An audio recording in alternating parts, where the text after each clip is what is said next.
So very good morning to all of you and welcome to the Excellency IAS JPSC की पाठशाला series में ये आपका lecture number जो 13 है, जिसमें हम लोग मैक्स वेबर्स का जो रिमेनिंग पोर्शन है उसकी बात करेंगे। मैक्स वेबर्स की theory on the bureaucracy it is very important, और हमने लास्ट क्लास में जो बातें करी है उसमें हम लोग मैक्स वेबर्स के प्रेमाइस को देखा कि that with the help of the ideal type किस तरह से मैक्स वेबर ने एक अथॉरिटी के कॉन्सेप्ट को फाइंड आउट किया। एंड उन्होंने तीन बेसिक टाइप के अथॉरिटी की बात की थी। कौन कौन से अथॉरिटीज की बात की थी? The first type of authority was the traditional authority, second that is the charismatic authority, and third the legal rational authority. So इसके आगे जो हम लोग बात करेंगे अब कि मैक्स वेबर ने ये ऑब्जर्व किया कि the all the authorities are also exercise through the administrative system, और ही सेड कि जो ट्रेडिशनल अथॉरिटी है, the traditional authority gives rise to the patrimonial administrative system and feudal administrative system. Charismatic authority के पास कोई administrative system नहीं होता है, इसका मतलब there is no administrative system associated with charismatic authority. Third, the legal rational authority. The legal rational authority is exercised through what? That is bureaucracy. So it was the Max Weber that he discussed about the structural and functional aspect of the bureaucracy, the structural and functional characteristics of the bureaucracy. तो अभी हम लोग देखते हैं the Max Weber के जो further concepts हैं।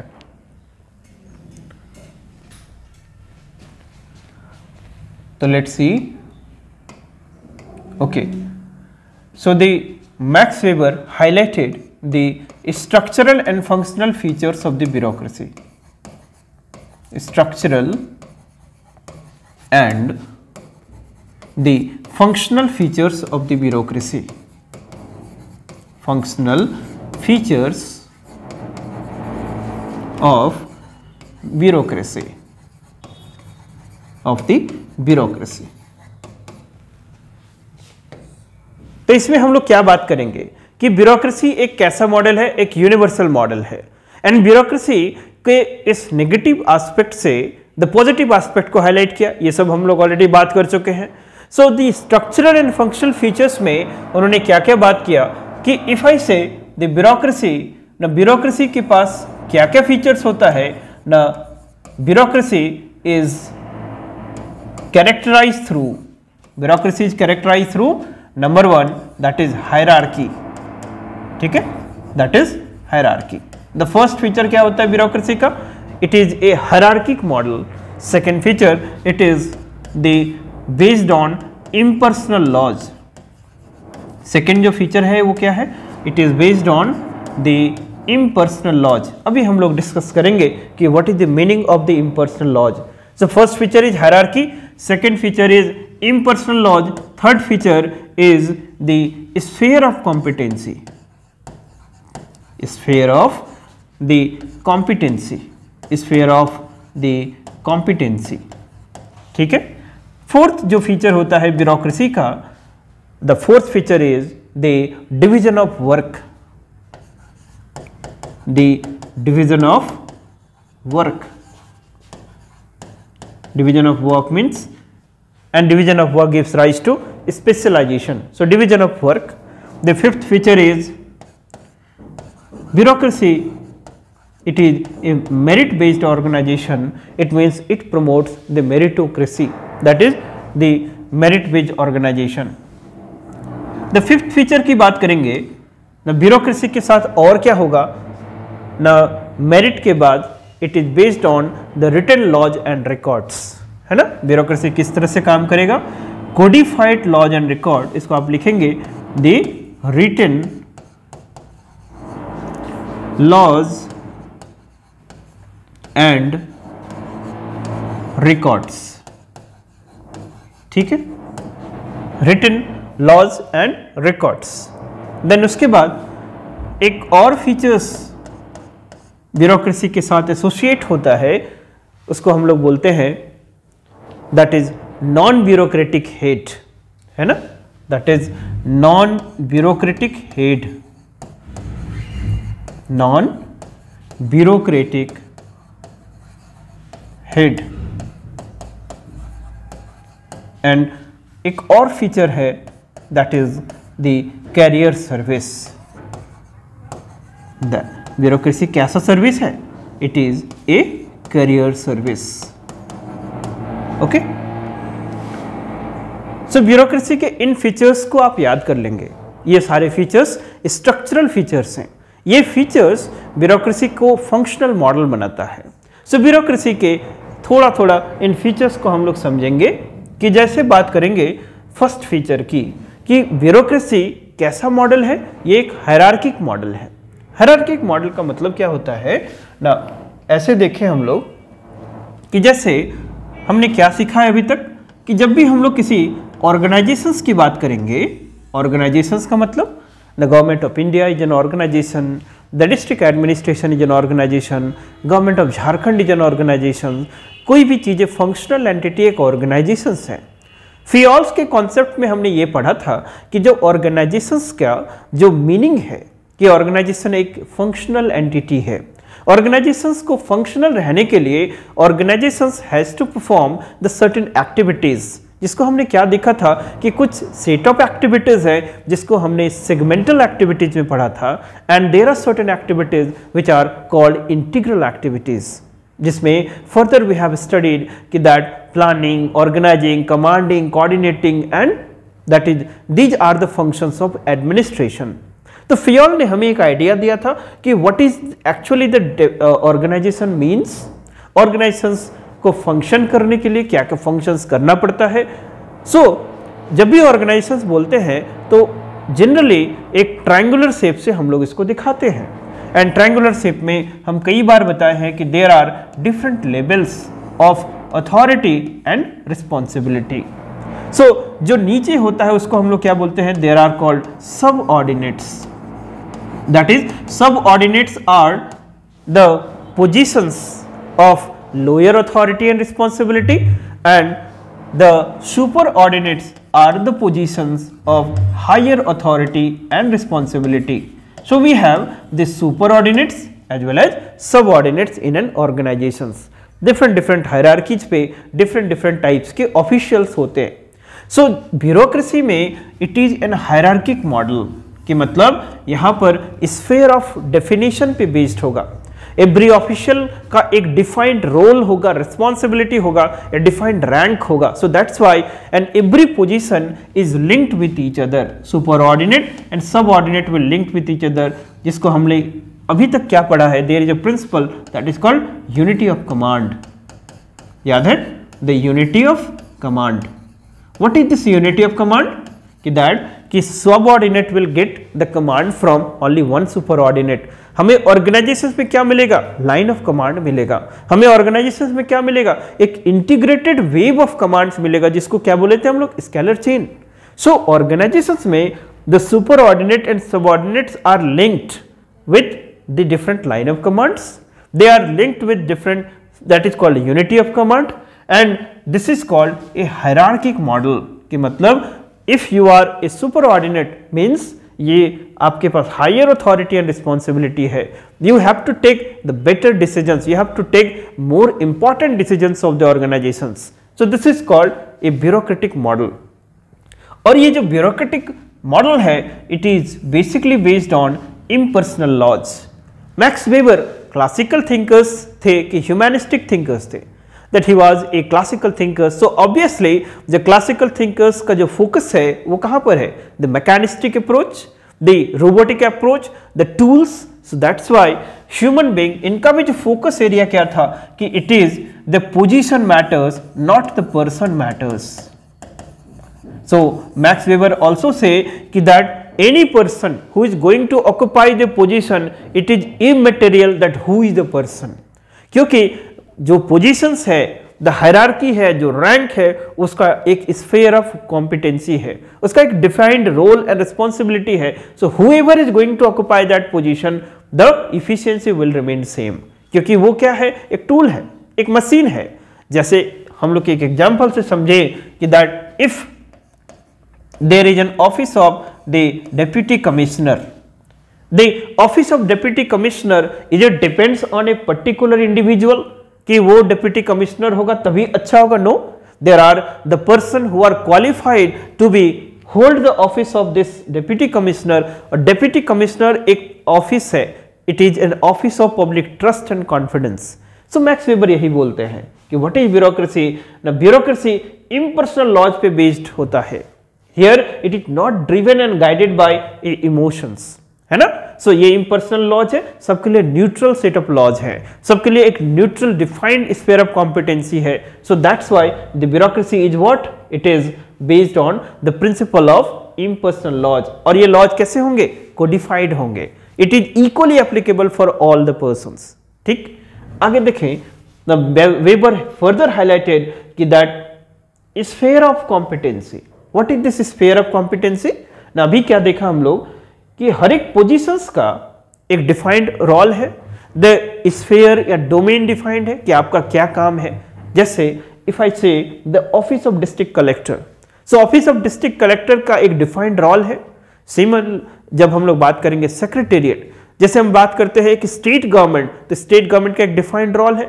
If I say national government, तो उसका एक डिफाइंड रोल है। So in a bureaucratic model, so bureaucratic model में जब हम हायरार्की की बात करेंगे, so there is called the joint secretary, there is called under secretary, there is called cabinet secretary. So सबका एक अलग अलग रोल है। So this is called the sphere of competency. In a bureaucratic model every position should have the defined role. इसी को ग्युलिक and उर्बिक में हमने क्या पढ़ा था? द प्रिंसिपल ऑफ डेफिनेशन, याद करो, the principle of definition and principle of correspondence. Principle of definition में क्या बात हुई थी कि every position in an organisation should have a defined role, क्योंकि दो प्रिंसिपल को आप लिंक करो, there is called the unity of command, और दूसरा क्या था? Unity of direction. ना यूनिटी ऑफ डायरेक्शन कि every entity should have a goal, और वो गोल कैसे होगा? जब उसका डिफाइंड रोल होगा। सिमिलरली जब उर्बिक में प्रिंसिपल ऑफ डेफिनेशंस की बात कर रहे थे, तो what is the meaning of that? कि organisation is an specialised activity and in today's time every position should have a clear cut defined role and responsibility. उसका role should integrate with organisational role, organisational goal. ठीक, तभी ये functional entity अच्छे से काम करेगा। तो यहां पर द वेबर ऑल्सो एम्फसाइज्ड कि there shall be sphere of competency. और बताओ दोस्तों कि यदि स्फीयर ऑफ कॉम्पिटेंसी होगा, तो स्फीयर ऑफ कॉम्पिटेंसी से क्या होगा? कि आपका क्लियर रोल है, डिफाइंड रोल है, सो आपका equipment, necessary trait, necessary skill develop होगा, and in this way you will have the better understanding with the job. So productivity ensure होगा because you have specialisation, better understanding with respect to the job. समझ में आया? Further बात करें ना, he talked about division of work. Same as why division of work, कई बार हम लोग बात कर चुके हैं कि the division of work is necessary condition to bring specialization to the job, to the organizations, because in today's time organizational activity is a complex activity, administration is a complex activity, so one size fits all approach should not be there. कभी भी एक size fits all approach model को replicate नहीं कराना चाहिए, because we have different task, different welfare activities like education, health, infrastructure, rural development, then another things are there, artificial intelligence. So there are different projects, different area जहां पर different approach काम करेगा. So the division of work is a necessary conditions. We have to divide. And division of work में बात करें थे गुलिक के principles की, जो डिपार्टमेंटलाइजेशन इसीलिए क्रिएट किया गया कि departmentalization will take that is called the specified role, और डिपार्टमेंटलाइजेशन के बेसिस की हमने बात करा.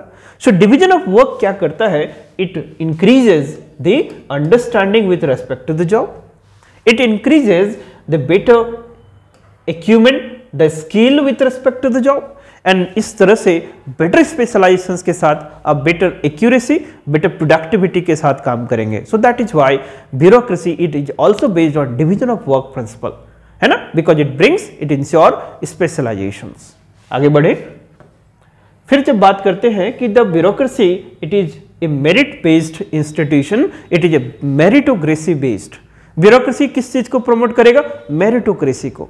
जैसे हम लोग जब एडमिनिस्ट्रेटिव सिस्टम की चर्चा कर रहे थे कितने टाइप के एडमिनिस्ट्रेटिव सिस्टम होता है? We have the patrimonial administrative system. ये पैट्रिमोनियल एडमिनिस्ट्रेटिव सिस्टम है क्या? ये बेसिकली है मेरिटोक्रेसी, सॉरी ये है मोनार्की, यानी राजशाही। मोनार्की में क्या, जो हायरार्की में पोजीशन ऑक्यूपेंसी होता था, is it based on the your merit? ये कोई सिविल सर्विस इस मेरिट बेस्ड रिक्रूटमेंट सिस्टम होता था? No, loyalty to the king, closeness to the king, उसके बेसिस पे आप पोजीशन ऑक्युपाई करते हैं। तो जो भी एरिस्टोक्रेट होगा, जो भी नोबल मैन होगा, जो वेल्दी रॉयल क्लास फैमिली के होंगे, so they will induct their people in their services. माने एलिमेंट ऑफ नेपोटिज्म मिलेगा, एलिमेंट ऑफ फेवरेटिज्म मिलेगा, एलिमेंट ऑफ एस्क्रिप्शंस मिलेगा। एस्क्रिप्शन माने बर्थ बेस्ड आइडेंटिटी, माने if you belongs to let's say elite class, you will automatically holds the elite offices. तो यहां पर merit को प्रमोट नहीं किया जाता है, किसमें? मोनार्की में। नाम पैट्रिमोनियल एडमिनिस्ट्रेटिव सिस्टम में मेरिटोक्रेसी पे फोकस नहीं होता है। किस पे फोकस होता है? लॉयल्टी पे। किस पे फोकस होगा? फेवरेटिज्म पे। किस पे फोकस होगा? क्लोजनेस टू द किंग पे, राइट। उसी तरह से एक और एडमिनिस्ट्रेटिव सिस्टम हमने क्या देखा कि that is called feudal administrative system.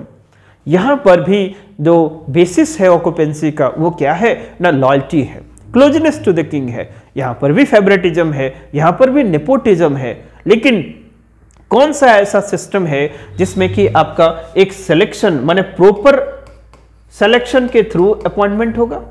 इस पूरे प्रोसेस को क्या बोलते हैं हम लोग? That is called recruitment.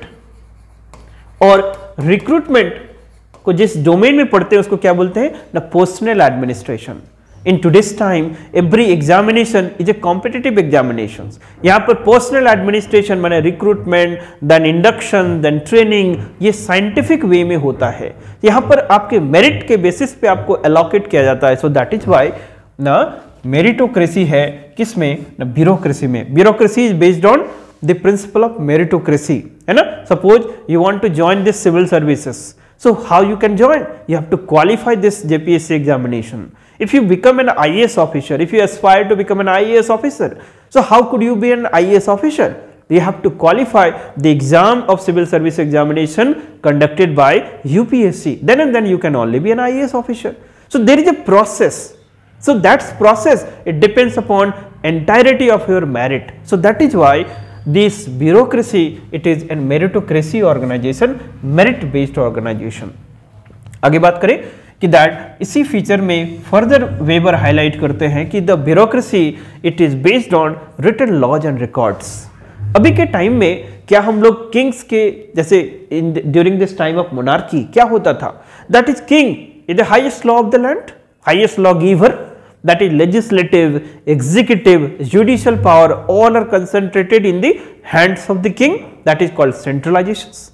लेकिन अभी क्या होता है ना? we believe in the principle of decentralizations.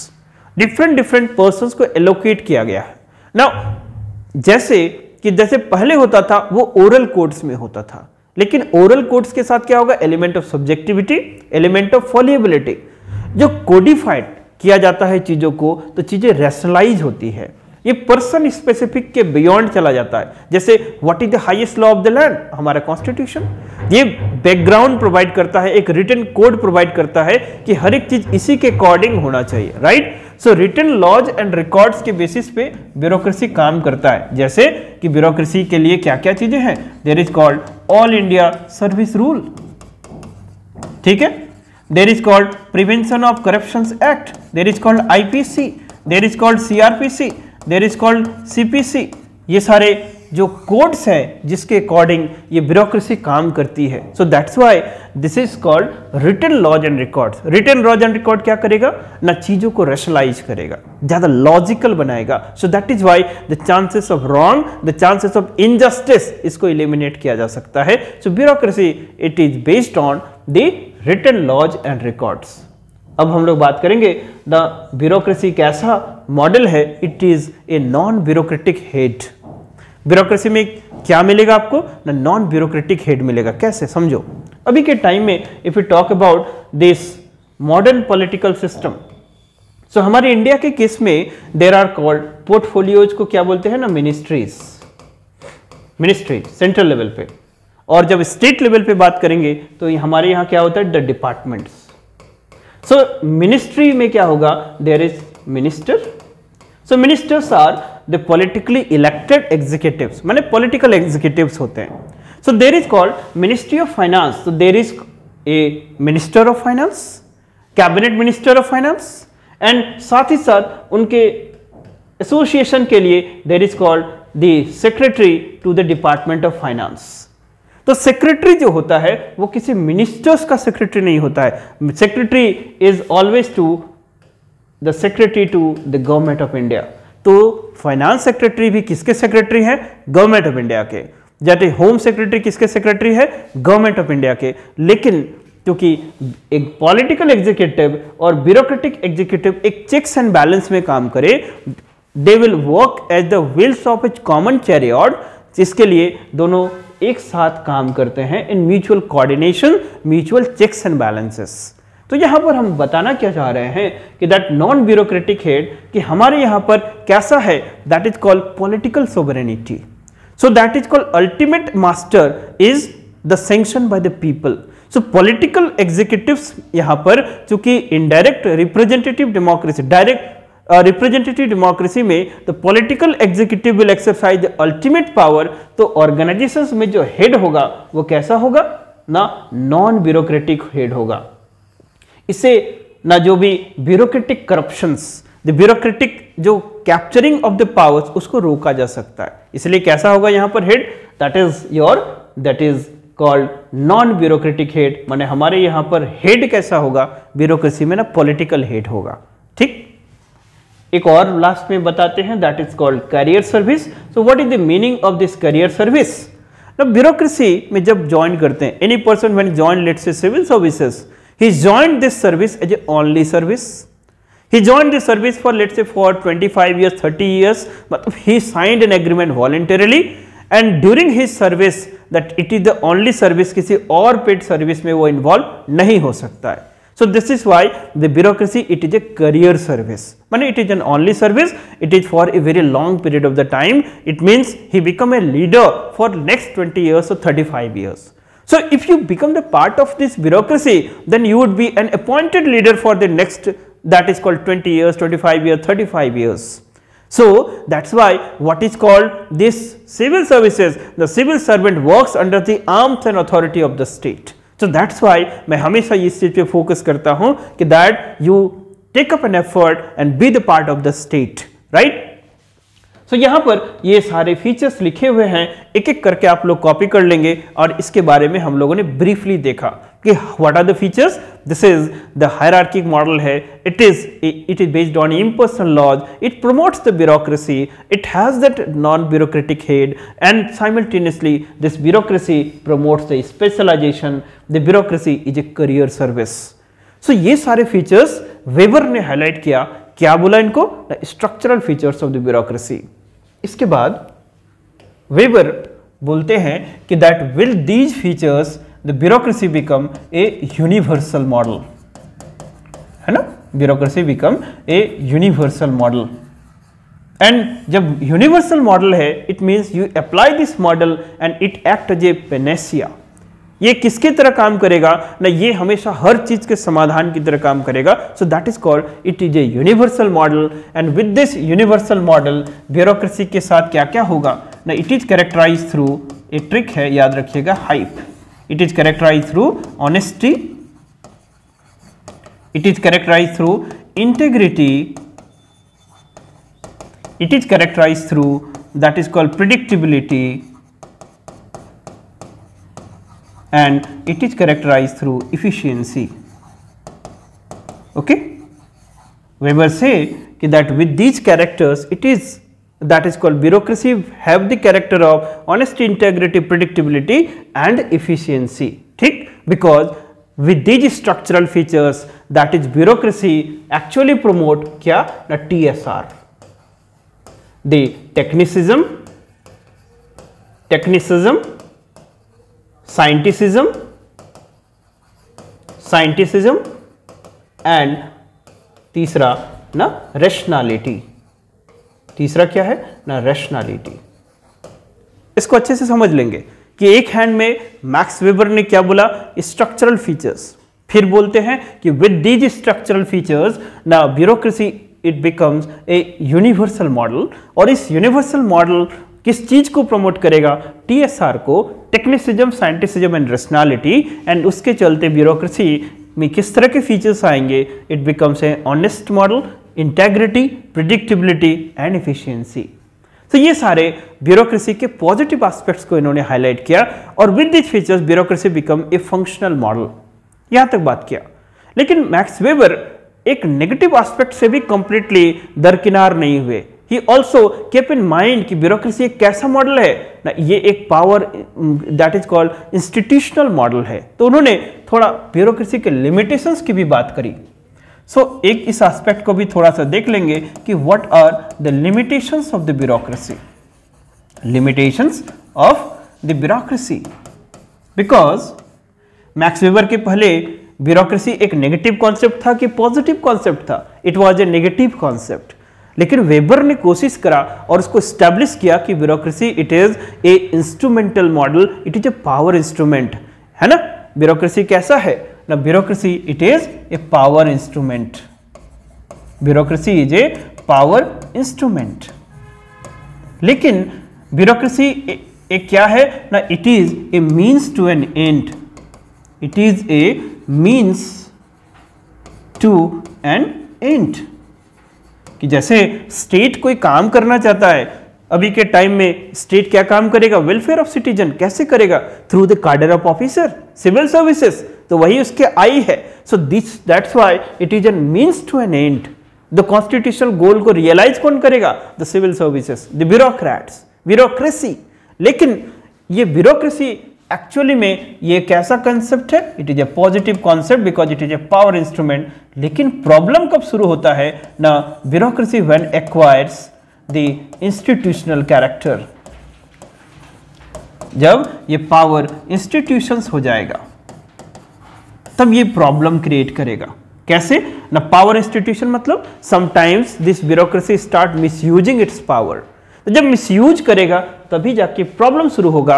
और प्रॉब्लम्स में उन्होंने दो प्रॉब्लम्स की बात करी कि there is called problem of alienation, problem of alienation, and second is the problem of institutionalization. Problem of institutionalization. Concept समझ में आया कि मैक्स वेबर एक साइड में पॉजिटिव एस्पेक्ट को हाईलाइट कर रहे हैं, लेकिन दूसरे साइड में भी वो कंसर्न तो थे ही कि bureaucracy is always a characterize as what? Negative concept. क्योंकि यहां पर सडनली मिसयूज ऑफ पावर शुरू हो जाता है। प्रॉपर चेक्स बैलेंस कंप्लीट हुआ, थोड़ा कमजोर हुआ तो मिसयूज ऑफ पावर कहीं ना कहीं यूज हो जाता है। And when it start misusing the power, तो ये किस तरह का कैरेक्टर एक्वायर करेगा ना? It acquires the character of this the power institutions. But actually में कैसा होना चाहिए? पावर इंस्ट्रूमेंट होना चाहिए। सो जब when it acts as a power institution, क्या क्या प्रॉब्लम्स होता है? एक तो प्रॉब्लम ऑफ एलिनेशन, दूसरा problem of institutionalisation. So problem of alienations क्या है ना? Problem of alienations. So the problem of alienation say that to get separated from the self, to get separated from the self. Short and simple भाषा में समझो कि that bureaucracy कैसा service है? It is a career service. 30 years 35 years तक आप codified rules, norms, laws के according काम करते हैं, एक पॉलिटिकली न्यूट्रल पोजीशन में काम करते हैं। सो अपने ह्यूमन कैरेक्टर से कहीं ना कहीं सेल्फ से सेपरेट हो जाते हैं। What is the human character? आपके अंदर इमोशंस होगा, आपके अंदर सोशल जो कैरेक्टरिस्टिक्स होगा। लेकिन जब आप एज ए ब्यूरोक्रेट काम करते हैं तो आपके पर्सनल इमोशंस, जो इमोशनल एस्पेक्ट को साइड रख के काम करना पड़ता है। तो कहीं ना कहीं आप 30 इयर्स 20 इयर्स के जॉब में अपने पर्सनालिटी से कहीं पर ना अलग हो जाते हैं। This is called problem of alienation. And यहां पर सी राइट मिल्स बोलते हैं, according to C Wright Mills, there is called prostitution of the personality. There is called the prostitution of personality, है ना। कि in bureaucracy there is called prostitution of personality कि मतलब when you become the part of this service for more than 30 years, long period of the time, आप खुद से ही अलग हो जाते हैं और आप धीरे धीरे एक एंड की तरह अपने कैरेक्टर को एक्वायर करने लगते हैं. So this is called problem of alienation. Second problem उन्होंने क्या बोला कि sorry, the problem of the institutionalization. And in this problem he highlighted कि that what is this problem of institutionalization, कि that bureaucracy acquire the character of end. Bureaucracy acquire the character of end. इसको एक simple भाषा में समझें कि show me the man, I will show you the rule. It means the bureaucracy become rule maniac. Rule maniac, है ना? It becomes rule maniac, law maniacs. Rule law कैसे होना चाहिए? For the sake of the people, as a instrumental होना चाहिए. But ये कैसा हो जाएगा? एंड हो जाएगा. Show me the man, I will show you the rule, है ना? जैसे बोला जाता है कि ज्यादा होशियार बनोगे, हमसे ज्यादा लॉ जानते हो क्या. So these type of characters when develop, तो ये कैसा कैरेक्टर होगा? That is institutional character. ये कैसा होगा? जब वो पावर क्या हो जाएगा? स्ट्राइविंग हो जाएगा. पावर स्ट्राइविंग होगा. तो ये नेचुरल है. अभी भी कभी भी हम लोग देखते हैं कि ब्यूरोक्रेसी के साथ क्या एसोसिएट करते हैं कि डर लगता है उनसे मिलने में.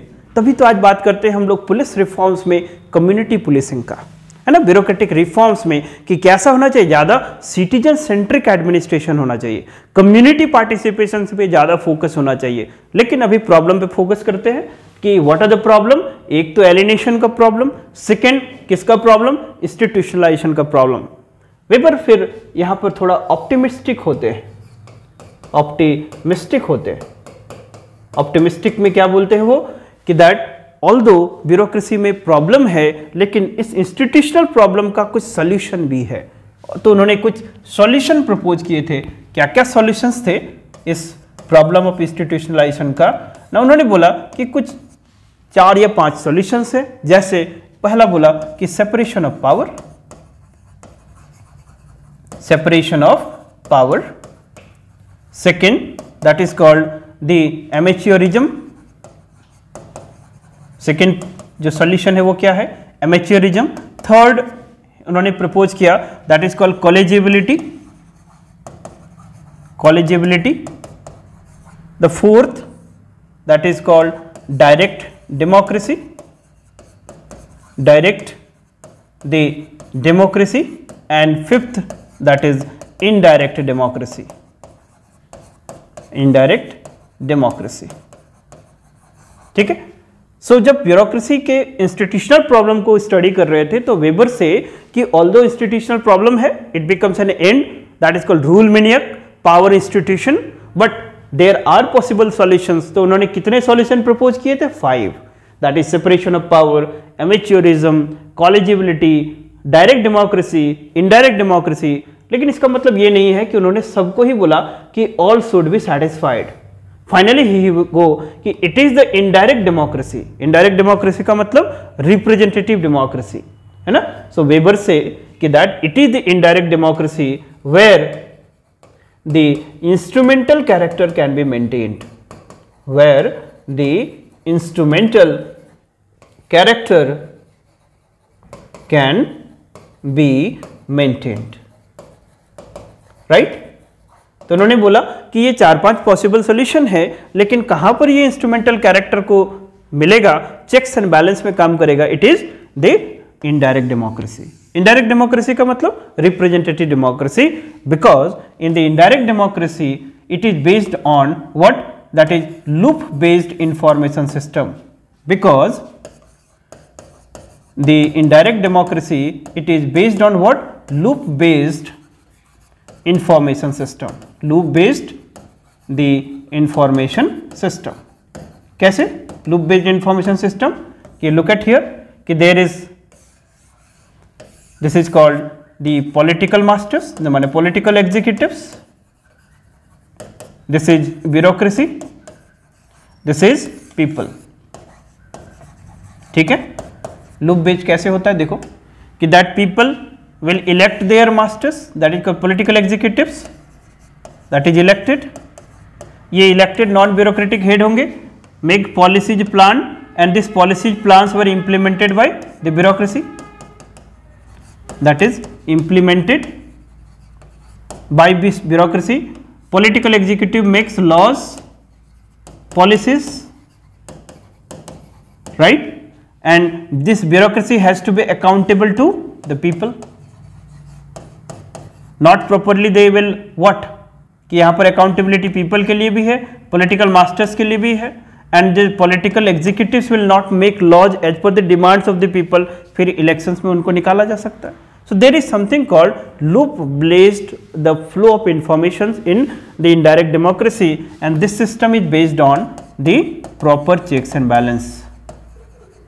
Checks and balance. इसको थोड़ा ड्रॉ कर लेंगे इस वेबर के कॉन्सेप्ट में कि what is the solution of this institutional character. This is the indirect democracy because it is based on loop based flow of informations. ठीक, तो यहां तक मैक्स वेबर की थ्योरी है और मैक्स वेबर की थ्योरी में हम लोगों ने इसको दो पार्ट में कवर किया है. मैक्स वेबर की थ्योरी आपको एक चैप्टर दैट इज अथॉरिटी उसके बारे में भी बताता है, एंड दैट ब्यूरोक्रेसी के थ्योरी के लिए सबसे इंपॉर्टेंट मैक्स वेबर हैं, तो उनको आप अच्छे से समझेंगे.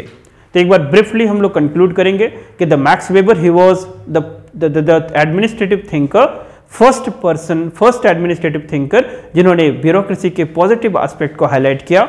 इन्होंने ब्यूरोक्रेसी के स्ट्रक्चरल एंड फंक्शनल को हाईलाइट किया, and with the help of the structural and functional features he projected that bureaucracy is a universal model, because bureaucracy basically promote technicism, scienticism and rationality.